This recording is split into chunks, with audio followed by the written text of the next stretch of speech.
अस्सलाम वालेकुम। उम्मीद करता हूँ आप सब खैर खैरियत से होंगे। एक छोटी व्लॉग में मिनी व्लॉग में आप लोगों को वेलकम करते हैं। आज हम एक मस्जिद में मौजूद हूँ।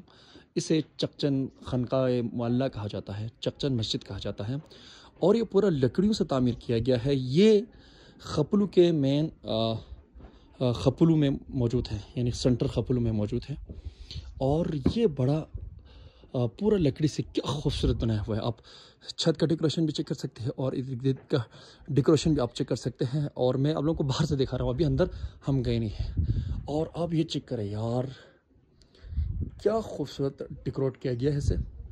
और ये जामिया मस्जिद है और आप चेक कर सकते हैं। ओए होए, अब यहाँ अंदर आप लोगों को लेके चलते हैं। माशाअल्लाह, अल्लाहुम्मा इफ्तह ली अब्वाब रहमतिक। यार सबसे पहले हम मेंबर से स्टार्ट करते हैं। यह मेंबर पूरा लकड़ियों से तामीर किया गया है और अपना डेकोरेशन चेक करें। ये अमीर कब्र सैयद अली हमदानी ने बनाया था।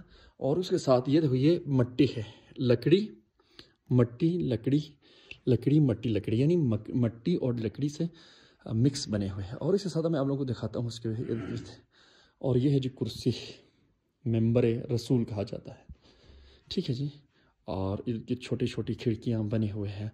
माशाल्लाह माशाल्लाह, क्या बनाया है जी, क्या खूबसूरत। और उसमें चार इसे पिलर है और उसको हमारी ज़बान में अकबूस कहा जाता है। चार अकबूस लगे हुए हैं और इसकी अलग अपनी खूबसूरती है। अगर आप लोग छत का मुलाहिज़ा करें ना, क्या खूबसूरत छत बने उस वक्त, आप ये चेक कर सकते हैं। क्या डेकोरेट किया गया है यार। ये तो बहुत पुराना मस्जिद है लेकिन फिर भी क्या बनाया है यार। आप यकीन माने यार, ये इंसानों की हाथ की बनी हुई है। ये किसी कोई आर्टिफिशियल नहीं है, बल्कि ये हाथ की बनी हुई है। माशाल्लाह यार, क्या खूबसूरत मस्जिद है और बहुत पुरानी मस्जिद है। अगर ये वीडियो आपको पसंद आए तो चैनल को सब्सक्राइब करना मत भूलिए और प्रेस द बेल आइकन। तो इस तरह के छोटे व्लॉग देने के लिए हमारे साथ रहिए।